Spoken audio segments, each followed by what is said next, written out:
Sinister Desert Secrets. Hello everyone, and welcome back to Mystery Safari. In this video, we're going to explore three eerie and unexplained occurrences beneath the shifting sands, or at least something close to that. You'll see what I mean, and as always, viewer discretion is advised. It was early evening on October 14th, 2004, in the remote expanse of the Rub al Khali Desert, also known as the Empty Quarter. A group of geologists and adventure seekers had gathered near an isolated sinkhole formation known locally as Al-Zahran's Mouth. They weren't there for a scientific dig or desert trek, though. They came to witness something far stranger, an ancient pit that was said to breathe. To the casual eye, the hole looks like a collapsed cavern entrance, but for those who stood nearby, they could feel it. Every few minutes, a low moaning gust of air would pulse out from deep within the earth, a breath so steady and forceful that it rustled tents and tugged at scarves. The locals have whispered about the site for centuries, believing it to be a gateway between worlds, or perhaps a prison for something that should never be named. Geological surveys have tried to explain it as a subterranean pressure vent linked to underground lava tubes, but even the most rational experts admit the patterns of sound and airflow defy easy explanation. The opening is about 18 feet or 5.5 meters across, narrow enough to miss from a distance, but wide enough to fall into without a sound. It drops down nearly 300 feet, or 91 meters, before twisting into a jagged network of shadowed tunnels. When the temperature shifts at sunset, the air contracts and expands so violently that a loud thudding breath can be heard echoing across the dunes. The site operates without machines or interference. Its strange rhythm continues on its own, triggered only by the laws of nature, or something older still.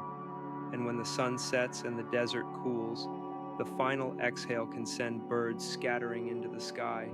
There's no fire, no storm, just a haunting wind, curling up from a place no one has dared fully explore. What was meant to be a short research stop quickly turned into a terrifying ordeal for one member of the group. By the time anyone noticed 29-year-old Sarah's absence, the light was fading fast. Some claim they saw her standing too close to the edge, mesmerized by the sound. Others insist she whispered something before vanishing over the lip. The team searched into the night, calling her name, but the only response was the next breath from the earth. And just like that, she was gone. Vanished. Without warning. It was the evening of May 17, 2011, in the windswept farmlands of rural Nebraska, as locals gathered near the edge of what they called the breather, an old, disused grain silo that had long been sealed and forgotten. But recently, strange reports had started to surface, deep rhythmic pulses of sound echoing from the concrete pit, like distant thunder underground. Curious onlookers came in waves, drawn not by science or history, but by an eerie fascination. Witnesses say that when 33-year-old Anna Pearson arrived that evening, she looked distant, detached, yet calm. When she reached the silo's rusted iron rim, she reportedly stood in silence for a moment, trembling. Then she was gone. No scream, no struggle, just a step forward and silence. But that version, as chilling as it is, isn't entirely true.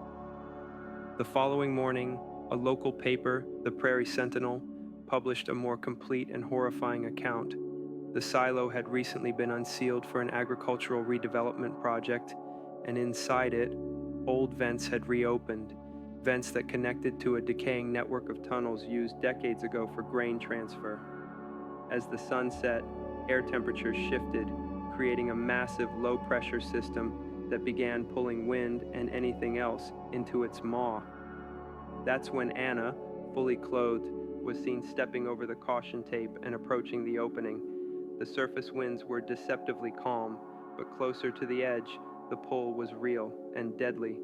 Bystanders screamed for her to back away, but whether she didn't hear them or couldn't fight the vacuum forming below her feet. She kept moving forward. Eventually, she slipped, landing on the edge of a broken steel grate. For almost 20 minutes, Anna clung to the corroded bars, her arms shaking from strain as dust and wind whipped around her. There was no safe way to reach her. The collapse risk and suction force made rescue impossible. When her strength failed, she vanished, swept into a space no one could enter. A day later, the Lincoln Star reported it as a freak accident, one that no one could have predicted. But soon, theories began to spiral.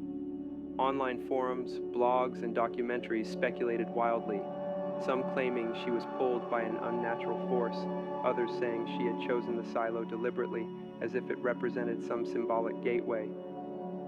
Whatever the truth, Anna's story became part of local legend, not just because it ended in tragedy, but because of where it happened. The silo, abandoned and breathing, became myth, and in 2011, it swallowed Anna. Lost in transit. On August 3, 1986, deep within the frozen corridors of Antarctica's Ross Ice Shelf, a massive transport-tracked vehicle known as the Titan rover was preparing for its final supply run of the season. The machine, operated by a small multinational research team, was considered a marvel of cold-weather engineering, fitted with dual engines, reinforced treads, and a pressurized cabin designed to withstand temperatures as low as -80 degrees Fahrenheit. But 5 days later, as a sudden storm system loomed across the plateau, the Titan rover vanished. At the same time, back at McMurdo Station, reports of unexpected seismic activity raised alarm. Fearing the vehicle had fallen into a hidden crevasse or collapsed ice tunnel, search teams were dispatched. They found nothing. And as concerns grew about the implications for other missions, station authorities quietly contacted international partners to inform them of the incident. What followed was a bureaucratic and political storm.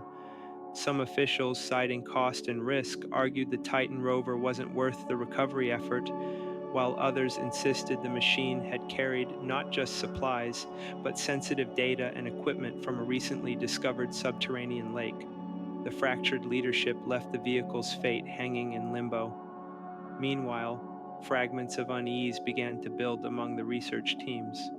Whispers spread that the Titan rover had deviated from its planned route before losing contact, that its last recorded coordinates placed it heading toward a zone marked as restricted. By September, theories had erupted across scientific and conspiracy forums alike.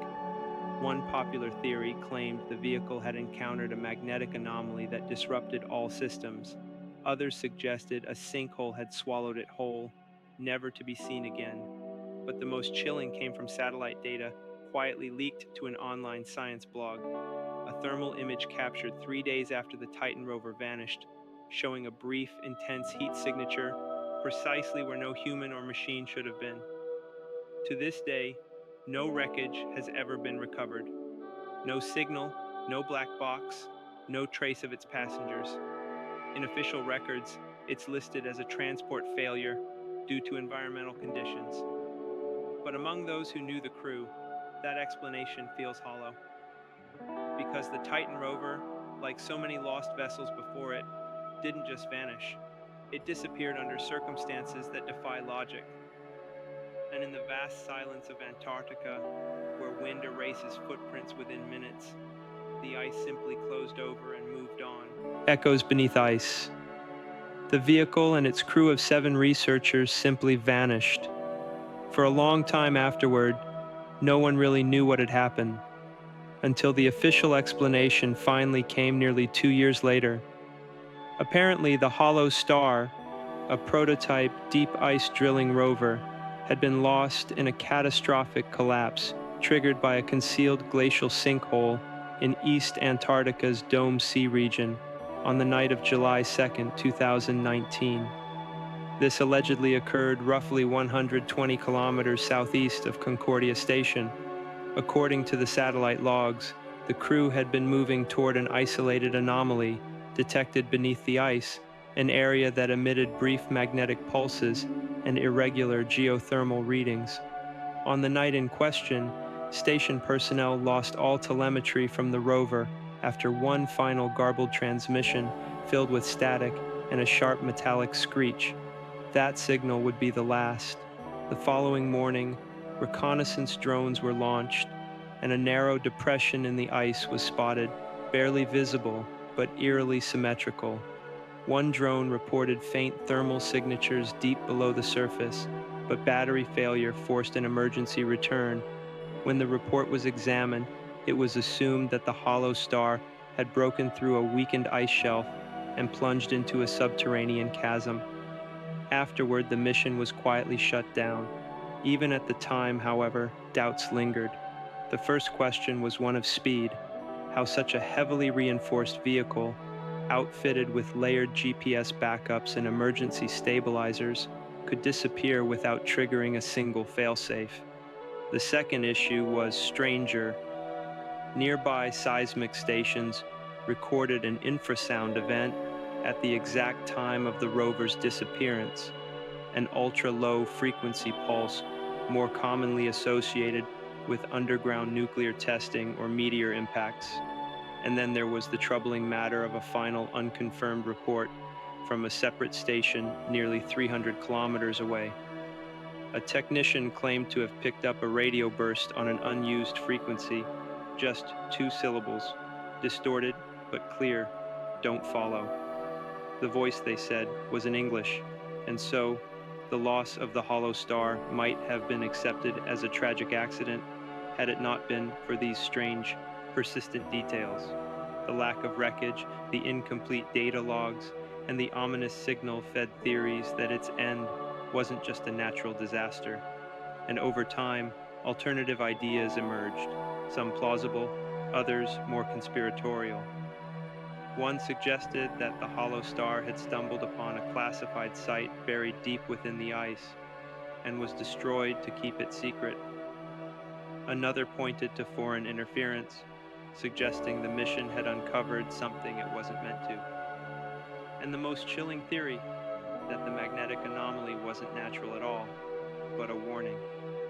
Without physical evidence, the hollow star's fate remains sealed beneath miles of shifting ice. But even if we take the official version as truth, it paints a terrifying scenario. The rover plunging through darkness, its crew battling failing systems and freezing temperatures as their final message was swallowed in static. Depths of obsession. From there, Guy descended alone into the dark. No turning back, no hesitation. It was 6 a.m. when he began his record-breaking dive, and everything, by all accounts, was going according to plan. His form was smooth, his pace deliberate, his breathing steady. Divers at the 200-foot checkpoint confirmed he looked sharp and confident. The water was calm, visibility decent, and his gear was functioning without issue. Minutes later, Guy passed the 300-foot line, then 400, and continued downward. His support team above monitored timers, tank levels, and communications, waiting anxiously for the moment he would clip the marker at 1,200 feet. But that moment never came. After 38 minutes had passed, there was no signal, no sign. The first scheduled check-in came and went without a response. When he didn't arrive at the 350-foot air station, divers were immediately deployed to search. They scanned the descent rope, hoping to spot him ascending, or even stalled. But there was nothing. The hours that followed became a frantic rescue effort. Divers swept the water column, examining every tank station, scouring every depth Guy could have possibly drifted to. But he was gone. Not a trace, not a single fin, glove, or clipped marker. After a full day of searching, Guy's body was eventually recovered at 330 feet, tangled near the line, his gear intact, his tanks partially full. The cause of death was never officially announced. Some speculated he suffered a blackout from high-pressure nervous syndrome. Others believed nitrogen narcosis clouded his judgment as he neared the crushing depths. What made his final moments even more haunting was how perfectly he'd prepared, how obsessed he had been with eliminating every variable. Yet something still went wrong. And perhaps most disturbing of all, in that deep, silent void beneath the sea, no one knows exactly what. A dive that was meant to be the pinnacle of human achievement had turned into a ghost story.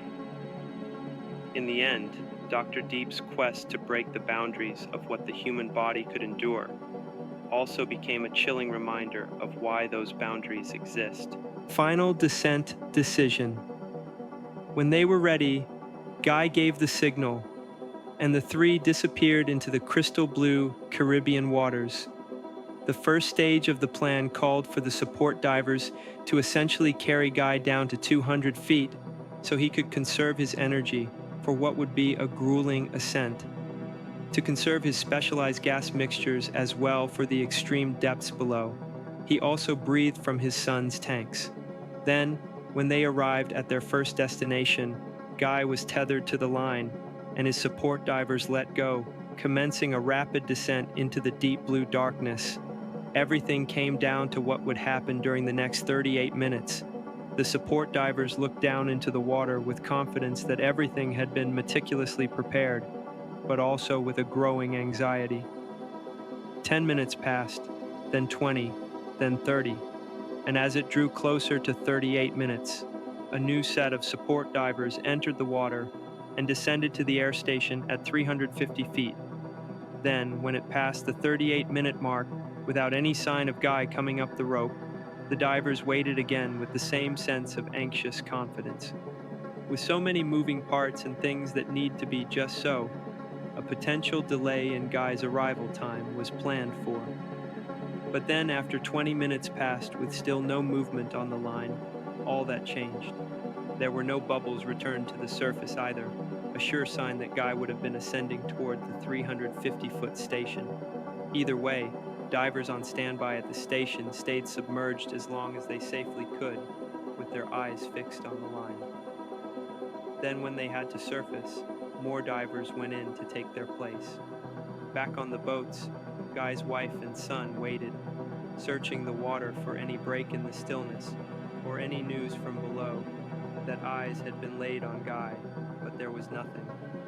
Before long, search crews began sweeping the surrounding area by boat and sonar, but no one really expected to find him floating elsewhere since he was tethered to the drop line. If he was alive, he would have to come back up the rope, but Guy never did, even with tanks staged along the dive line, just in case he was delayed and could still use them to surface safely.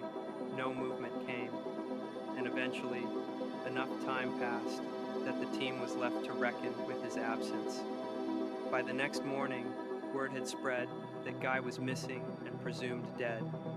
For the many doubters and skeptics, this is exactly what they thought would happen. So what went so wrong and what happened to Guy? From the perspective of diving experts who saw the plan, the biggest issue was Guy's inexperience and what many saw as overconfidence in the face of it. Again, Guy had only been diving for 2 years when he decided he was going to break the world depth record in 2 additional years. Even by the time the world record came around, Guy had logged fewer than 600 total dives. Of those, only 1/3 were in excess of 200 feet. And in all, the number of dives Guy performed 500 feet or further stood at just 35. To his credit, though, he did perform a successful practice dive in April 2015 to a depth of 815 feet, or 248 meters. This is a mark only a handful of divers had reached at that point, but to many in the community, it wasn't enough. The record he intended to break was a full third deeper, and there were other aspects of the dive plan that were criticized too. For his descent, Guy was wearing 7 air tanks, 3 of which were what are termed as monster tanks due to their size and weight. With all his gear on, it was estimated that Guy was carrying around 400 pounds of excess weight, which would have certainly helped him descend quickly, but likely would have been problematic for his ascent. And in fact, even when enough time had passed that ensured Guy was dead, none of the 3 boats had the equipment strong enough to haul up the weighted line Guy was attached to. Other critics pointed out that the plan to have support divers waiting for him at 350 feet was short-sighted, and that he should have had support at much deeper depth since that's where the biggest threat was. So what exactly happened to Guy is not entirely clear. His body was eventually retrieved from the water on August 18th, 3 days after his failed dive. To put in perspective how difficult this feat is, even as of this recording, Ahmed Gabir's 2014 depth record of 1,090 feet still stands. If you made it this far, thanks so much for watching. If you have a story suggestion, feel free to submit it to the form found in the description. Also, if you want to support the channel, consider joining the Patreon or becoming a channel member here on YouTube. Anyways, thanks again, and hopefully I will see you in the next one.